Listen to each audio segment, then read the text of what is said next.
महाराष्ट्र में कृष्णा नदी के तीर पर करहान नामक एक गांव है। वहां एक ब्राह्मण रहते थे। उनके घर में केवल 4 लोग थे।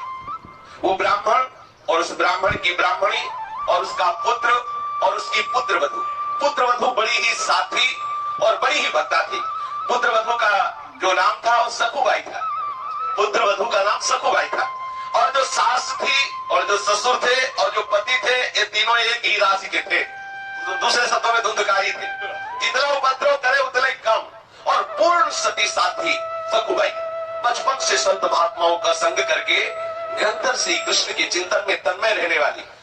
अब प्रारब्ध होता है, भगवान की ऐसी लीला होती है, जैसे गाय जो है कसाई के चक्कर में फंस जाए, ऐसे वो साध्वी सखुबाई का ब्याह ऐसे परिवार में हुआ जहाँ ससुर भी दुष्ट स्वभाव वाला और सास जब तक सखुबाई के 2-4 थप्पड़ लगा के बाल खींच के सैकड़ों गालियां ना दे दे तो उसको रात भोग बचता नहीं था।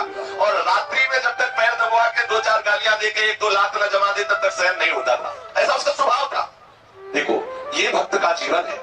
लेकिन कभी सखुबाई ने कभी किसी के पास जाके या पड़ोस में कभी किसी से नहीं बोला। अगर पति के सामने आंसू बहा के कुछ बोलने का अवसर भी मिले और अगर कभी एक बोले तो पति उल्टा और 4 थप्पड़ मारे, गालियां दे। क्योंकि जैसे माँ जैसे पिता वैसे ही वो बेटा।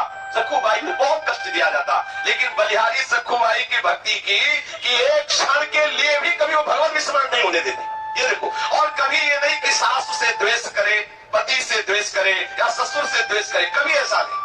जो उपासक प्रेम रस को प्राप्त करना चाहता है, भगवत साक्षात्कार करना चाहता है, इन भक्तों से शिक्षा ले।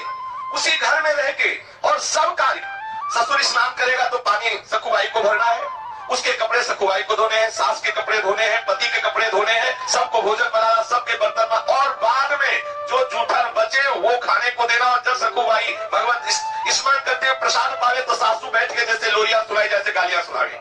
सोचो कैसा जीवन उस महान भक्ता का, कितना क्लेश में जीवन, पर कभी कठोर वचन भी उसने सास से नहीं बोली।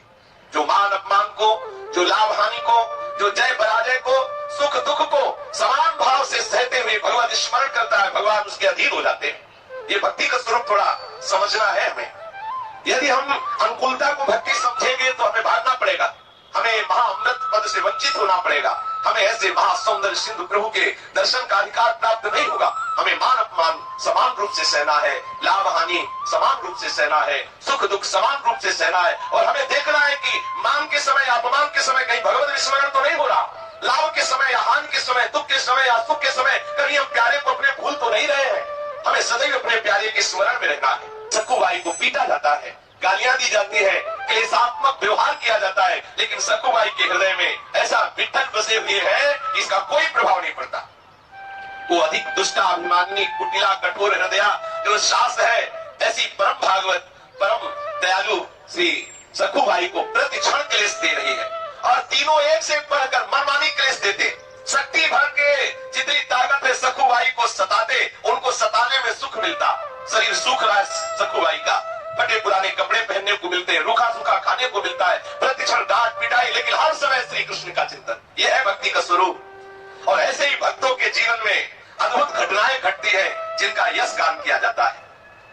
प्रातः काल से लेकर रात को सबके सो जाने के बाद तक सखुबाई के लिए घर का काम पड़ा रहता। मशीन की भांति बिना विश्राम किए वो काम करती। सखुबाई का शरीर बहुत कृश होने लगा। बिना आलस्य के, बिना थकावट के, कष्ट सहते हुए भी सबको सुख पहुंचाना, सबकी सेवा में मगन रहना और श्याम सुंदर त्रिभुवन मोहन लालजू का अखंड ध्यान और जिह्वा से विठ्ठल विठ्ठल विठ्ठल, कृष्ण कृष्ण कृष्ण, गोविंद गोविंद, ये सदैव नाम उच्चारण होना। घर के काम काज को ऐसा नहीं कि बेमन करे, सुचारू पूर्वक जैसा होना चाहिए वैसा। और दिन में 10-20 बार सखू को उसके माँ और उसके पति गालियां देते, पीटते। ऐसा आश्चर्य की बात नहीं है। भागमती बाई के लिए भी आया है कि राजा उनके ऊपर बिस्तर लगा के सोता और कोड़ों से मारता। भागमती बाई जिनका यश गाया जाता है। ये भक्तों के जीवन में ऐसी विचित्र विचित्र लीलाएं आती है कि यदि ये साधारण भक्त सुने तो उनको भय लगे कि भक्ति में ऐसा भी होता है क्या। हम तो सुनते थे चकाचक आनंद, छप्पन भोग प्रसाद पाओ, यहाँ तो कोड़ों का भोग लग रहा है, यहाँ तो बड़ा क्लेश लग रहा है। अरे ये उन चरम सीमा के भक्तों की बात है जिनका उदाहरण दिया जाता है। अगर बच्चा 5 किलो उठाता है तो पिता 2 कुंतल उठाने के लिए नहीं कहता। अपने लोग जितने लायक है उतने ही प्रभु हमारे साथ व्यवहार करेंगे। श्री सखुबाई अपने शील और स्वभाव को निरंतर प्रभु के चिंतन के अनुसार ऐसा शांत बनाए हुए थी कि चाहे कितना भी प्रतिकार हो, कभी वो सास से लौटकर जवाब नहीं दिया। सास के सामने वो कभी जवान नहीं खोलती। पति के सामने 2 बूंद आंसू निकालने का अवसर उसके पास नहीं था, क्योंकि पति सास से भी ज्यादा कर्कश था। अधिक क्या निर्दय हृदय पिशाचिनी वो सास सक्कू को पेट भर भोजन भी न देती। घर में अनेक पदार्थ उससे बनवाती, अच्छे अच्छे पदार्थ पाती और अपने लिए रख लेती आगे के लिए, लेकिन सक्कू भाई को वही रूखा सूखा बासी पवाती। पुत्र, माँ और ससुर तीनों भरपेट पाते, सक्कू भाई को भरपेट भोजन भी नहीं। इतना होने पर सक्कू अपने दारुण दुख को श्री भगवान की कृपा का अनुभव करते हुए आनंदित होकर के सहती। सक्कू की दशा पर गांव